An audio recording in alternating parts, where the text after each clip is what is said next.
신종 코로나 확산이 이어지면서 외식업체와 전통시장 등 소비자들의 발길이 끊기며 상인들의 한숨이 길어지고 있습니다. 외국인 관광객만 연간 400만 명이 몰리는 대표시장이라 매출 타격은 더 크게 느껴집니다. 경제활동, 소비활동 그것을 활발하게 해주는 것이 공무원들에게 책이지 않겠습니까?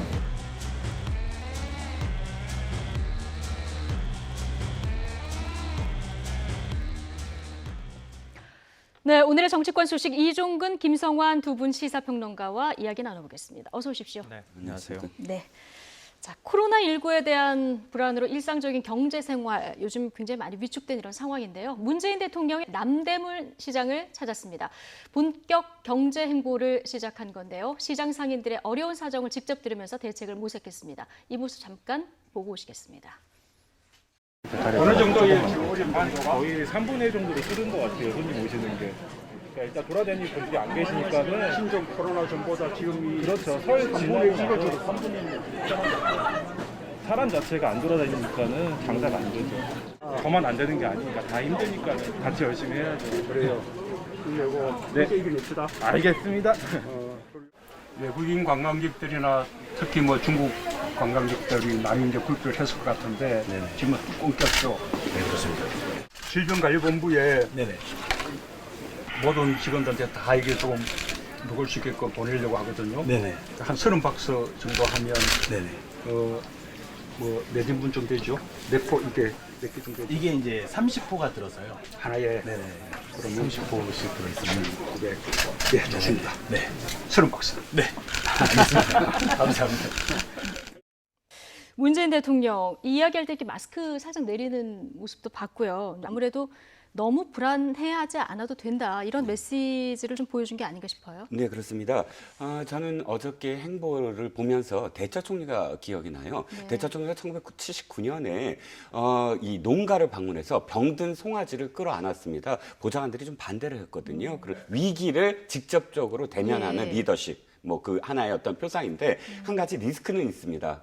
만약에 아픈 송아지가 죽어버리면 사실 이 대처 총리의 그 퍼포먼스가 퇴색되고 거봐라 이렇게 해서 송아지가 죽지 않았느냐 이런 식으로 또 역공을 받을 수가 네. 있거든요. 그래서 확진자가 더 늘어난다거나 예. 혹은 또 이 병에 관련돼서 의심한 자가 더 늘어난다거나 이렇게 됐을 때 어떤 리스크는 분명히 존재하지만 그럼에도 불구하고 대통령은 결단을 내렸어야 됐다. 왜? 경제 위축을 더 이상 바라볼 네. 수는 없었다라는 게 대통령의 어떤 의지가 담긴 행보가 아닌가 싶습니다. 예.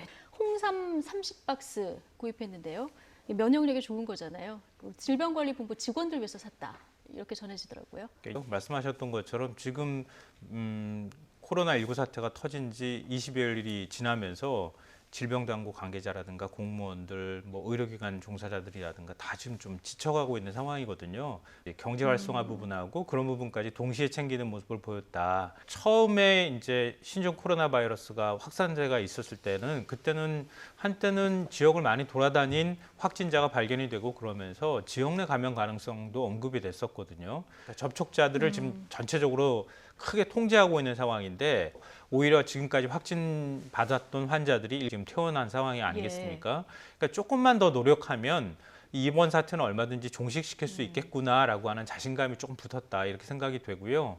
물론 저 경계를 늦춰서는 아직은 안 되는 상황이긴 하지만 결국은 이제 경제 문제가 이번 내수 위축으로 인해서 우리 스스로를 피해를 입히는 그런 문제로 되돌아올 수 있기 때문에 내수 위축에 그렇죠. 대한 걱정을 좀 할 수밖에 없는 상황이 됐다라고 볼 수 있습니다. 예. 매주 금요일 점심시간 때 청와대가 구내식당 운영을 중단하기로 했다고 해요. 청와대에 근무하다가 점심을 먹으러 뭐 통인시장이나 아니면 삼청동 쪽으로 나오는 것이 굉장히 먼 거리예요. 그렇기 예. 때문에 구내식당을 이용하는 사람들이 굉장히 많습니다. 그런데 그럼에도 불구하고 어쨌든 일주일에 한 번 구내식당을 이 폐쇄를 하고 그 대신 이제 나가서 직접적으로 식당에서 사람들과 함께 어울려서 식사를 하라라는 그런 의미가 굉장히 상징적인 의미겠죠. 피부로 와닿는 소비 심리가 굉장히 위축되어 있었기 때문에 빨리 이 심리를 회복시켜야 된다라는 게 정부의 의지인 것 같아요. 공무원들이라도 사실 자꾸 이 식당을 방문을 하고 그런 모습 속에서 사실은 일반 국민들도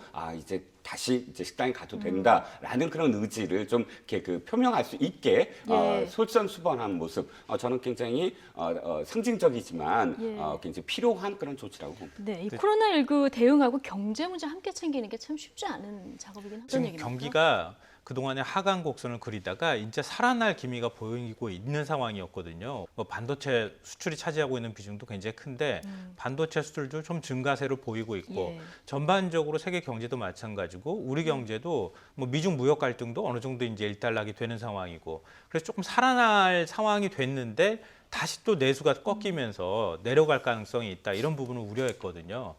중국 경제하고 우리하고 굉장히 밀접하잖아요. 중국에서 작년에 경제 성장률이 6% 정도 됐는데 만약에 이번에 타격을 입어서 5%로 떨어진다고 하면은 우리 경제에서 지금 중국이 차지하고 있는 비중이 25%이기 때문에 우리 경제에 바로 타격이 올 가능성이 있다는 겁니다. 그러니까 그런 것들을 종합해 볼 때 지금 위기라고 얘기하는 거는 단순히 조금의 어떤 내수 위축의 문제가 아니라 구조적인 위기로 연결될 가능성이 있기 때문에 조금 더 긴장해야 될 필요가 있다고 생각합니다. 뭐 코로나 잘 대비해야 되지만 장기적으로 경제 문제 함께 꼭 짚고 넘어가야 된다. 두 분 다 오늘 이런 말씀을 해주셨습니다. 고맙습니다.